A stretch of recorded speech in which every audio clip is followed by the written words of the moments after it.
The galactic Concord chamber hummed with the low-frequency vibrations of a dozen species in debate. The vast domed hall shimmered with iridescent alloy walls, holographic star maps flickering above the assembled delegates like constellations of judgment.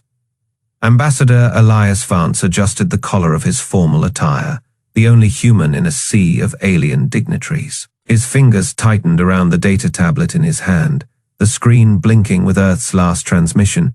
Stand by for Protocol Aegis. High Prelate Xorath of the Superior Dominion rose from his floating podium, his bioluminescent crest flaring with arrogant amusement. The light patterns dancing across his cranial ridges signaled contempt to his fellow Zephyrians in the chamber. The matter is simple, Xorath declared, his voice a melodic yet condescending chime. Humanity lacks the technological sophistication to maintain a standing defense fleet. Their vessels are relics, barely spaceworthy, let alone capable of protecting their system. Murmurs of agreement rippled through the chamber. A Vorac delegate, Fleet Admiral Krell, leaned forward, his scarred exoskeleton clicking as he moved. His voice was like stone grinding against stone. The Vorac Enforcement Armada stands ready to assume control of Sol System, for their own protection, of course. Elias Vance clenched his jaw but kept his expression neutral. He had known this was coming. The Federation had been circling Earth like vultures for months, picking apart their defenses under the guise of galactic oversight. He tapped his tablet, pulling up the latest reports from Earth Command. The numbers weren't good. The vote is called, announced the Concord Arbiter, a towering crystalline being whose voice resonated through the chamber like a struck gong. All in favor of reassigning Sol Systems defense responsibilities to the Vorac Armada. Hands, claws, and appendages rose in unison. Elias didn't need to count. He already knew it would be unanimous. Xorath's crest pulsed with smug satisfaction. A wise decision.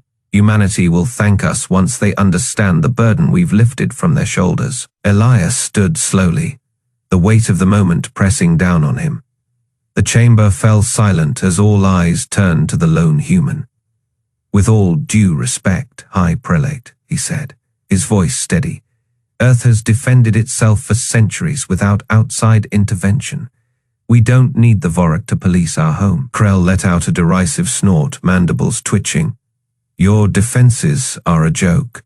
A handful of outdated patrol ships and orbital platforms. The Vorac could crush them in hours. Elias met the warlord's gaze. Then why hasn't anyone tried? The question hung in the air like a challenge. Xorath's crest dimmed slightly, a flicker of unease passing through his luminescent display. This is not a matter of conquest. Ambassador, it is about stability. The Federation cannot risk another rogue species destabilizing the frontier. Elias smirked. Rogue, is that what we're calling self-determination now? The Arbiter intervened before the debate could escalate. The decision is final, effective immediately. Earth's defense fleet will be decommissioned and replaced by Vorac peacekeeping forces. Elias exhaled sharply but didn't argue further. He knew the game being played. The Federation had been looking for an excuse to leash humanity, to remind them of their place in the galactic hierarchy. He tapped his tablet one last time, sending a coded burst transmission back to Earth Command. As the chamber dissolved into post-vote chatter, Xorath glided over, his crest now a patronizing shade of blue.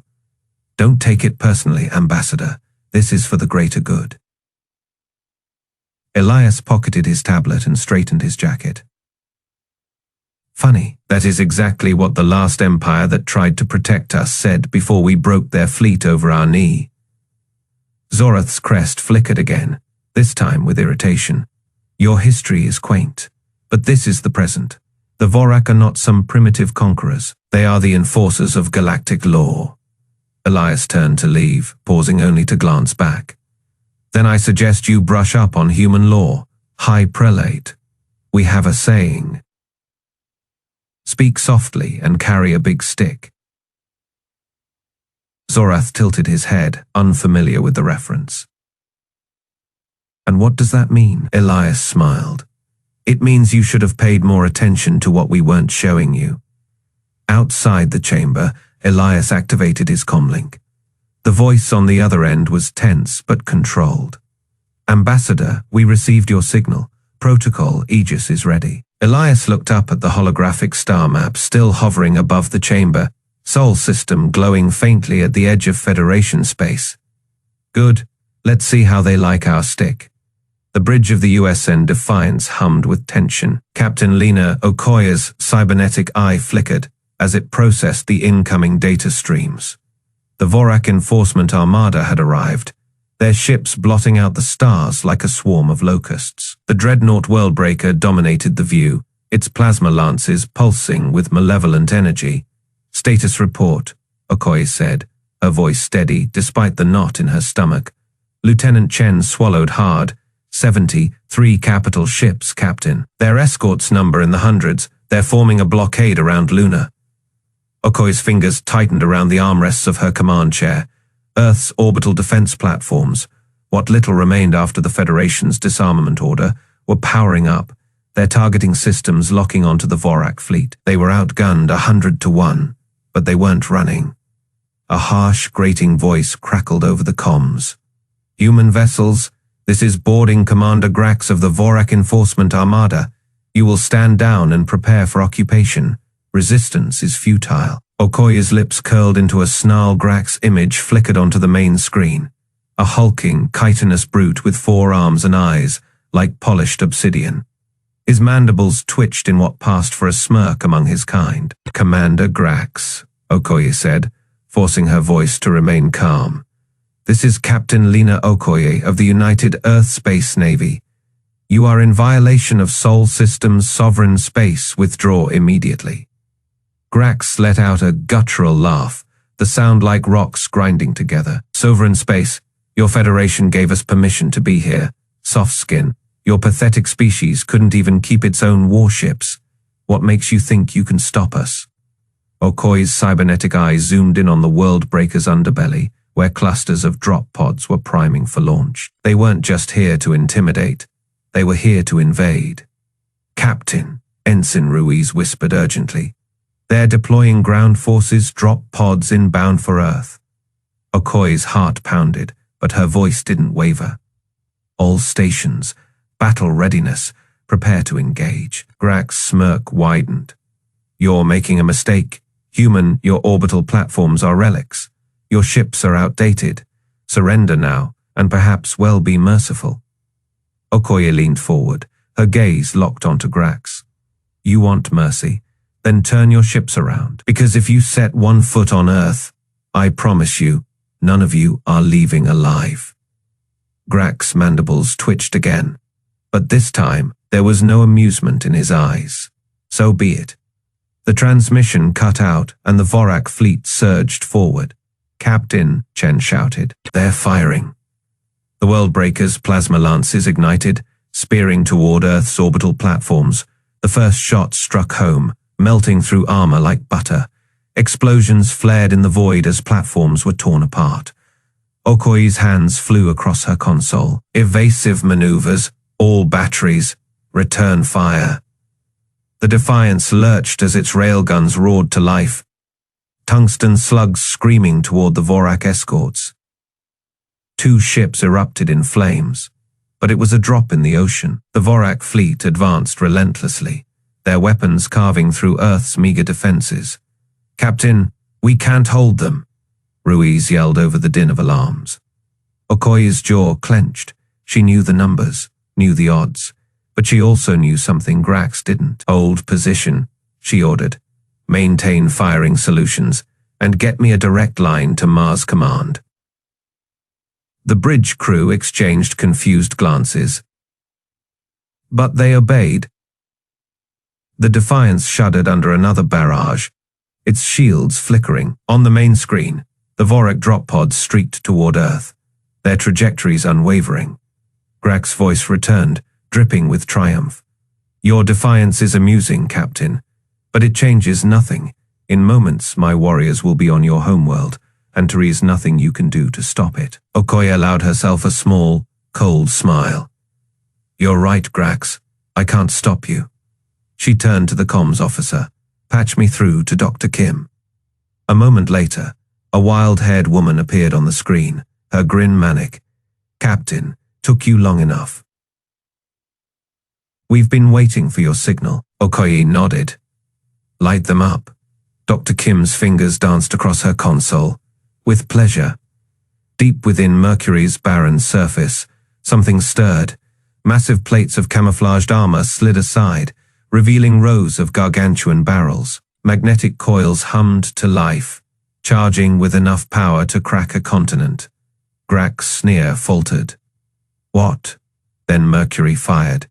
A tungsten slug the size of a skyscraper erupted from the planet's surface, accelerating to 1/10 the speed of light. It crossed the distance between Mercury and the Worldbreaker in seconds.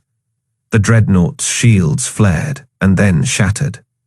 The slug punched clean through its hull, exiting the other side in a spray of molten debris. The Worldbreaker listed, its spine broken, its engines sputtering into silence. Grak's face twisted in horror. "Impossible. You weaponized your own planet." Okoye leaned back in her chair, her smile widening. "Welcome to Sol System, Commander. Hope you like surprises." The Vorac fleet reeled, their formation thrown into chaos. Ships collided with each other as they scrambled to evade an enemy they couldn't see. "Captain," Chen shouted. "Jupiter's magnetic field is spiking. It's disrupting their FDL drives." Okoye's cybernetic eye flickered as she watched the Vorac ships struggle to flee. "Good. Let's make sure they don't forget this lesson." She opened a channel to the entire Vorac fleet, her voice cold and clear. "This is Captain Lena Okoye of the USN Defiance. You came here thinking Earth was defenseless. You were wrong. Withdraw now, or the next shot won't just cripple your flagship, it will erase it." For a long moment there was silence. Then, one by one, the Vorac ships turned tail, their engines flaring as they fled toward the system's edge. Grak's image flickered back onto the screen, his once proud posture now hunched, his chitin cracked and leaking green ichor. "This isn't over, human," he spat. Okoye crossed her arms. "Oh, Commander, it's only just begun." The transmission cut out and the bridge erupted in cheers. But Okoye didn't join them. She stared at the wreckage of the Worldbreaker, her mind already racing ahead. The Vorac had come expecting an easy victory. They'd gotten a war instead. The Vorac fleet hung in the void like a swarm of locusts, their plasma lances casting an eerie glow across Earth's night side. Captain Lena Okoye watched from the bridge of the Defiance, her cybernetic eye flickering as it processed the tactical data. The skeletal orbital platforms around Earth were powering up, but the Vorac weren't even bothering to target them. Pathetic. Boarding Commander Grak sneered over the comms, his forearms crossed over his chitinous chest. "Your toys are adorable. Human, do they come with training wheels?" Lena's fingers tightened around the armrests of her chair. "Stand by," she murmured to her crew. "Wait for it." On the surface of Mercury, Dr. Rachel Kim wiped sweat from her forehead, her wild hair sticking to her face in the planet's oppressive heat. The massive structure beneath her feet hummed with power, vibrations traveling up through her boots. "All systems green," one of her engineers called out. "Mass driver primed and ready." Rachel grinned, her teeth flashing in the dim light of the control room. "Let's give our guests a proper welcome." Aboard the Worldbreaker, Sensor Officer Vrix monitored the human defenses with amusement. Their pitiful missiles wouldn't even scratch the Vorac shields. Then his console beeped, a new energy signature coming from Mercury.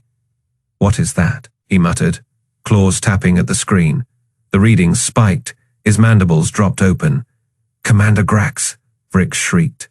"Mercury the tungsten slug left the mass driver at 1/10 the speed of light. It crossed the distance between Mercury and the Worldbreaker in seconds. The Vorac dreadnought's shields flared for a fraction of a second before collapsing. The slug punched through the hull like a bullet through paper, tearing through decks, reactors, and crew. The Worldbreaker shuddered, then split apart in a silent explosion, debris scattering into the void. Vrix's console erupted with warnings. They weaponized Mercury. he screamed, his voice cracking. The entire planet is a gun. Grax staggered as the deck beneath him trembled. What? That is impossible. On the Defiance, Lena allowed herself a small smile. Target their escorts, she ordered. Don't let a single one escape. Across the Sol system, hidden installations awoke. Asteroid-based railguns shed their camouflage, their barrels humming with pent-up energy. What the Vorac had dismissed as mining rigs and comm satellites unfolded into weapons of terrifying power. Rachel whooped as Mercury's mass driver cycled for another shot. That is right. You overgrown roaches. Welcome to humanity's backyard. Grax's remaining ships scrambled, their formations breaking apart in panic. One frigate collided with another in its haste to flee, both vessels erupting in flames. All units fall back, Grax snarled, acid green blood leaking from a gash in his exoskeleton. Regroup outside the system. But it was too late. The Sol defense grid had awakened, and hell came with it. Luna's so-called research station split open like an egg, revealing a monstrous laser array. The beam lanced out, slicing through a Vorac cruiser like a hot knife through butter. General Carter watched from Mars Command, a cigar clamped between his teeth. About damn time, he growled.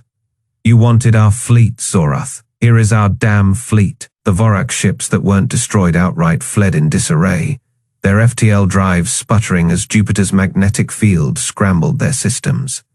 Grax's flagship limped away, trailing smoke and debris. Lena leaned back in her chair, exhaling slowly. That is one hell of a trap. Rachel's laughter crackled over the comms. And they walked right into it. Grax's face appeared on the view screen, his mandibles twitching with rage and pain. This isn't over, human, he spat. Lena smirked. Oh, it is for you. She nodded to her weapons officer. Finish it. The Defiance's railguns fired, and Grax's ship vanished in a ball of fire. On Earth, Ambassador Elias Vance watched the feed from the Concord chamber, his fingers steepled. The room was silent except for the faint hum of holographic displays. Xorath's bioluminescent crest had dimmed to a sickly pale. This is madness, he whispered. Vance allowed himself a small, satisfied smile. No, High Prelate, this is humanity. The command center on Mars was eerily silent as General Carter watched the holographic display. The Vorac fleet had expected easy prey. They'd expected Earth to roll over and surrender. Carter took a long drag on his cigar, the ember glowing in the dim light. Showtime, he muttered. On Luna's surface, what had been disguised as a derelict research station for decades began to hum. The outer shell cracked apart, massive armored plates sliding away to reveal a monstrous barrel of polished alloy. Deep beneath the lunar crust, capacitors that had been charging for 30 years reached critical mass.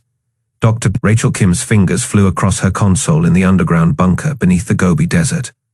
Her wild hair stuck out in every direction, her grin manic as data streams scrolled past. All stations report ready, one of her engineers called out. Kim didn't look up. Fire sequence initiated. Let's give our guests a proper welcome. In the Concord chamber light, years away, Xorath's bioluminescent crest pulsed with smug satisfaction as he watched the live feed. You see, their pathetic defenses are nothing against Vorac might. This will be over within. The transmission from Earth suddenly flared white. When the visual cleared, half the Vorac fleet was simply gone.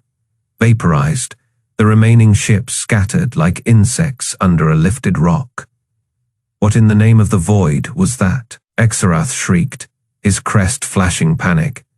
Yellow on Mars, Carter exhaled a slow stream of smoke. That, your high and mightiness, was the lunar lance. He tapped his earpiece. All grid stations, weapons free. Let's clean house. Across the Sol system, humanity's hidden teeth bared themselves. What the Federation had dismissed as mining operations on Mercury revealed their true purpose: mass driver emplacements capable of hurling asteroids at relativistic speeds. The communications satellite network around Venus, unfolded into a web of plasma cannons. Even the abandoned colony domes on Mars' surface slid aside, revealing missile silos that had been waiting patiently for this moment. On the bridge of the USN Defiance, Captain Lena Okoye watched the tactical display with grim satisfaction. Her cybernetic eye zoomed in on the Vorac flagship as it tried desperately to turn about. "Rachel," she said over the comm. "You've been holding out on us." Kim's laughter crackled through the speakers. "You think this is impressive? Wait until you see what we've got buried under the Pacific." The Vorac boarding commander, Grax, stared at his tactical screen in disbelief. His 4 hands trembled as damage reports flooded in. Impossible. These readings, they're using planetary scale weapons. That violates his sensor officer Vrix interrupted, claws scraping frantically at the console.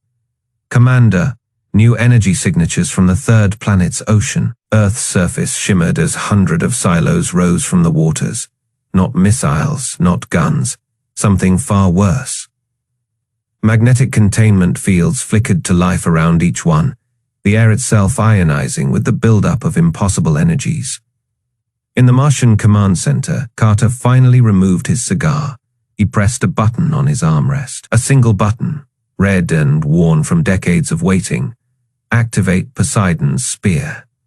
The ocean-based platforms fired, not projectiles, not energy weapons. Singularities, microscopic black holes accelerated to near-light speed, tore through the remaining Vorac ships. Gravity itself rippled as the weapons found their marks.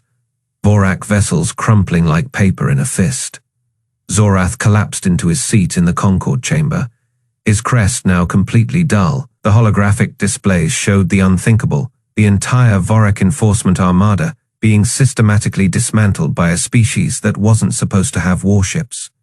Elias Vance, the human ambassador, hadn't moved from his spot. He watched the proceedings with calm detachment, though his fingers had gone white, knuckled around his tablet. The message from Earth still blinked patiently. "Stand by for Protocol Aegis." Now he understood the Federation had banned humanity's fleet, so humanity had turned their entire solar system into a weapon. On the Defiance's bridge, Okoye watched the last Vorac ship attempt to jump to FTL. Jupiter's massive magnetic field flared as the human-modified magnetosphere disrupted the attempt. The ship emerging from warp only to collide with its own debris. Grax's face appeared on her screen, his chitinous plating cracked and oozing green blood. This is madness. You violated every convention of..." Okoye cut him off. "You came to our home. You threatened our people." She leaned forward. "Did you really think we'd fight fair?" In the Gobi bunker, Rachel Kim High 5'd her engineers as cooling systems engaged across the solar grid. "All right, team, good work. Now let's prep the really scary stuff in case they're dumb enough to come back." General Carter stubbed out his cigar as the last Vorac signatures winked out. He turned to his aide. "Send a message to the Concorde. Tell them humanity appreciates their concern for our defense needs, but we've got it handled." Far away, in the heart of the Galactic Federation, Xorath stared at the ruins of his arrogance. The chamber was utterly silent. Not even the whisper of a thought dared break the stillness. Elias Vance finally moved. He straightened his jacket and approached the central podium. The sound of his footsteps echoed like gunshots in the quiet. When he spoke, his voice carried the weight of a species that had just rewritten the rules of war. "You wanted to judge whether we were worthy of defending ourselves." He gestured to the holograms still displaying Earth's unleashed fury. "The verdict appears to be in." Grax's command throne shuddered as another impact rocked the worldbreaker. Acid green blood oozed from a gash in his chitinous forehead, his 4 hands scrambling across the flickering tactical displays. The bridge smelled of burning circuits and Vorac fear scent. "Rare port," he snarled, mandibles clicking in fury. Sensor Officer Vrix clutched a cracked console, his claws leaving grooves in the metal. Primary engines offline. Hull breaches on decks 12 through. A deafening crack echoed through the ship as Mercury's second tungsten slug grazed their starboard side. The impact sent Grax sprawling. Alarms wailed in a dozen different frequencies. On the main viewer, Earth's orbital platforms, once dismissed as obsolete relics, unfolded like deadly flowers.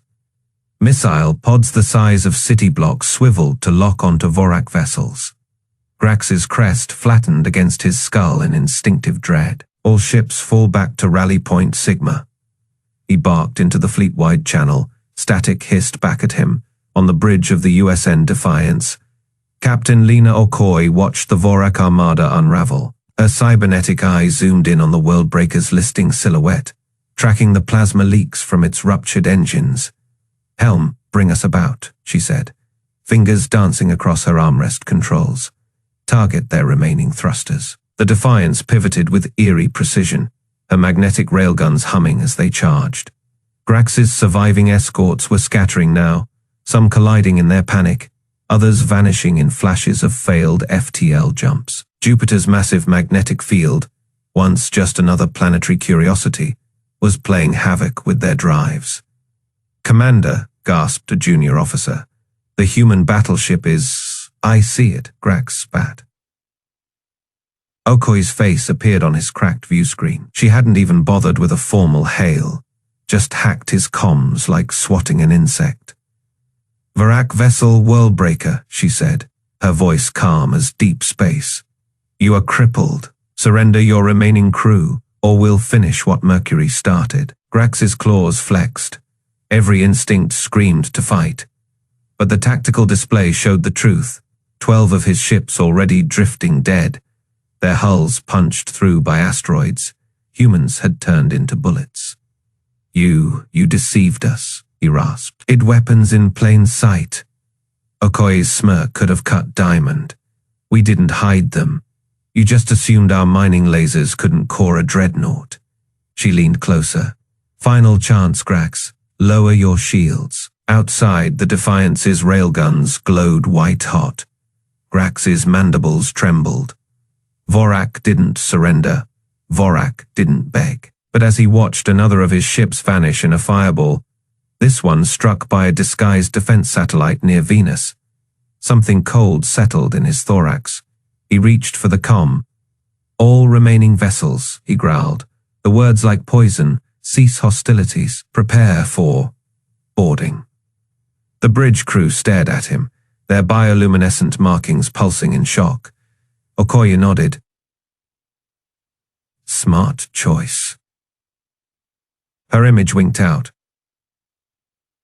Grax slumped in his throne as the Defiance moved in. Through the cracked viewport, he saw the full horror of humanity's defense grid. Luna's surface splitting open to reveal a gamma ray emitter. Mars weather satellites unleashing swarms of smart drones. And worst of all, the cold, calculated patience with which Earth had let them think they'd won. A junior officer whimpered. "What are they?" Grax watched the Defiance's boarding tubes extend toward his broken ship. "A species," he muttered, "that turns rocks into guns." On the Defiance's bridge, Okoye exhaled slowly. The tactical display showed Vorac ships powering down across the system. "Commander Hale," she said, "send word to Mars Command. Tell General Carter the trap worked." Hale grinned. "And the Council?" Okoye's smile turned razor sharp. "Oh, they'll hear about it soon enough." As the Defiance's Marines stormed the Worldbreaker, the last of the Vorac Armada fled toward the system's edge, their hulls scarred, their pride shattered, and behind them, Sol's planets watched. The galactic Concord chamber erupted into chaos. Holographic displays flickered wildly, replaying the destruction of the Vorac fleet from a dozen angles. Alien delegates shouted over each other, their voices a cacophony of shock and outrage. Bioluminescent crests flared in distress, tentacles thrashed, and chitinous plates rattled as the assembled species struggled to process what they'd just witnessed. High Prelate Xorath's normally vibrant crest had dulled to a sickly pale blue. His 4 hands trembled as he gripped the edge of the speaker's podium. This is an outrage," he stammered, his voice cracking. Humanity has violated every convention of civilized warfare. Ambassador Elias Vance leaned back in his seat, a slow smile spreading across his face. He tapped a command into his wrist display, and the central hologram zoomed in on Mercury's surface. The massive mass driver, now clearly visible, cycled its capacitors for another shot. Conventions, Vance said, his voice cutting through the din. You mean the ones where you declared us too primitive to defend ourselves? The ones where you sent the Vorac to disarm us? A hush fell over the chamber as the footage continued. The Worldbreaker's shattered hull tumbled end over end, trailing debris and frozen bodies. Smaller Vorac ships fled in panic, only to be picked off by railgun fire from camouflaged asteroids. Xorath's mandibles clicked furiously. You hid weapons in your own infrastructure. You turned your planetary bodies into a defense grid. Vance finished. He stood, straightening his jacket. A defense grid you forced us to build when you banned our fleet. Admiral Krell, his scarred exoskeleton still smeared with acid, green blood from a wound he'd sustained during the retreat, slammed a fist on the table. This was a trap from the beginning. Vance didn't deny it. He simply folded his hands behind his back and walked to the center of the chamber. The holograms shifted, showing the full extent of the Sol defense grid, mass drivers on Mercury, laser platforms disguised as lunar research stations, railgun batteries hidden in the asteroid belt. You banned our warships, Vance said, his voice calm but carrying. You never said a word about our planets. A murmur ran through the delegates. The Cerulean ambassador, her floating orbs wide with disbelief, whispered to her aides. The Vespidian contingent's exoskeletons rippled with unease.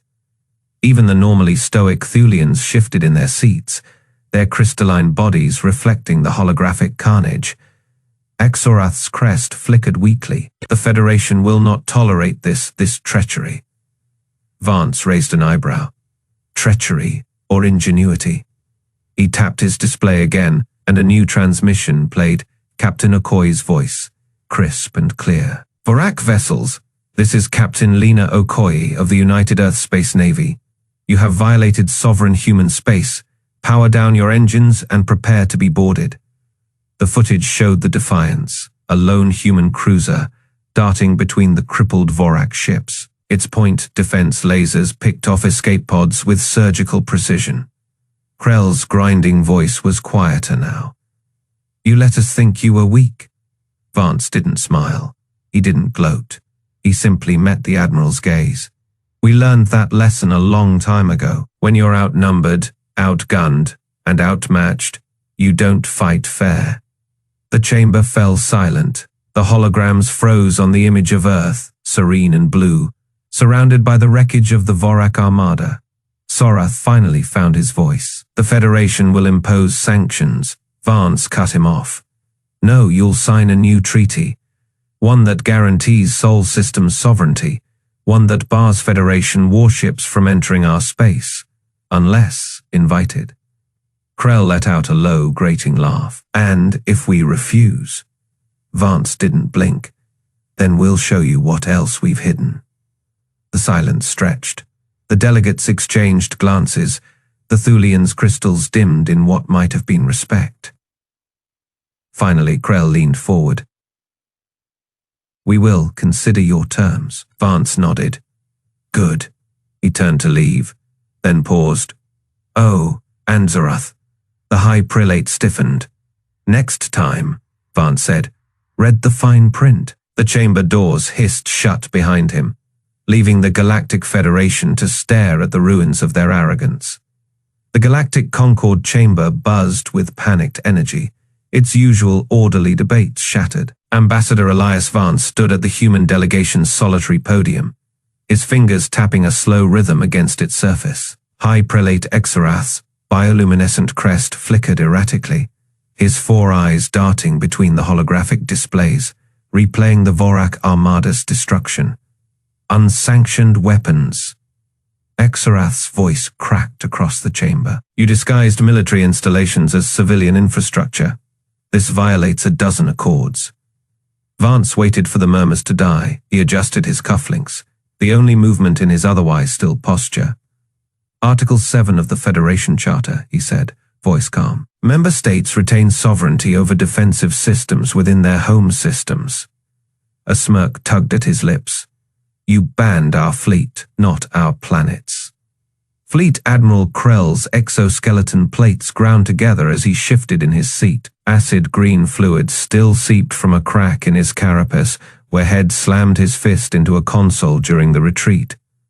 Those weren't defenses, he growled.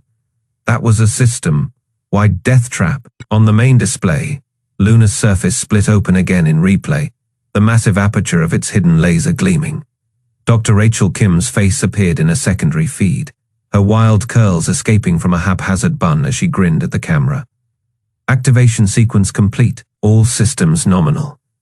Behind her, engineers high, fived over consoles labeled Solar Shot Protocol. Krell's mandibles twitched. You turned your moons into guns. Vance shrugged. We like symmetry. The Romans built roads.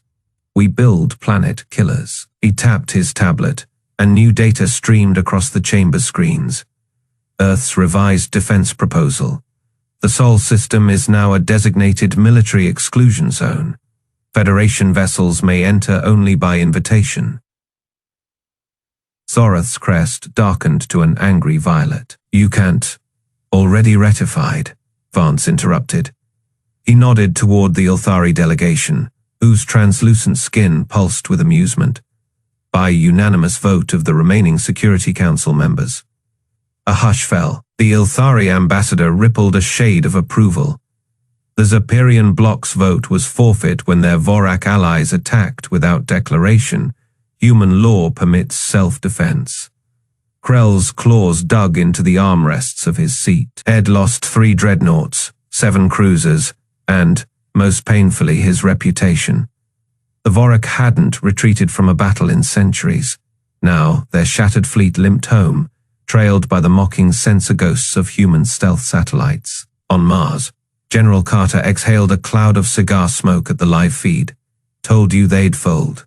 Beside him, Captain Okoye's cybernetic eye whirred as she zoomed in on Krell's seething face. Should Vevli take the shot when we had him in range, she muttered. Carter chuckled. Patience, Captain. This way, he gets to explain the defeat to his warlords. He stubbed out the cigar. Speaking of Rachel, what's the status on the asteroid belt refits? Kim's laughter crackled over the comm. Phase 2's ahead of schedule. Turns out slapping railguns on mining rigs is way easier when you've already got the power grid. A schematic popped up. Dozens of innocuous rocks now glowed red with weapon signatures. We're calling it the Rock Garden. Okoye shook her head. You engineers are terrifying. Back in the Concorde, Krell rose abruptly, his chair clattering to the floor. This isn't over. His voice was a low scrape of threat. Vance didn't blink. It is for you. He tapped his ear. A signal to the techs outside. The chamber doors hissed open, revealing a squad of black armored peacekeepers. Federation law mandates the arrest of any commander who initiates undeclared warfare. Enjoy your tribunal, Admiral. As Krell was led away, Xorath shrank into his seat, his crest now a sickly grey. Vance leaned in, voice dropping to a whisper only the prelate could hear. Tell your conclave this. Earth remembers its friends and its enemies. He straightened, addressing the chamber. Humanity's doors remain open, but from now on, we'll be checking invites at the gate. The Ilthari ambassador pulsed a bright gold, their version of applause, across the galaxy. Rachel Kim raised a glass of bourbon with her team, to turning moons into murder machines. Okoye's voice cut in over the comm. That's machines, Doctor.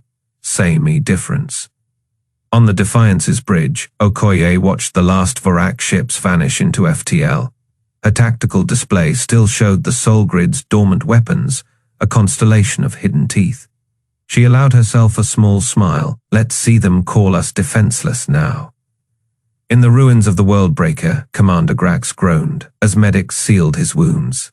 His second-in-command hesitated. Sir, what do we report to High Command? Grax spat a glob of acidic phlegm. Tell them to never attack a species that turns rocks into guns. The message spread faster than the official reports. By the time Vance's shuttle docked at Earth Station, half the galaxy was whispering the same phrase, never provoke the humans. And for the first time in history, the Sol system slept unguarded, because the planets themselves were watching.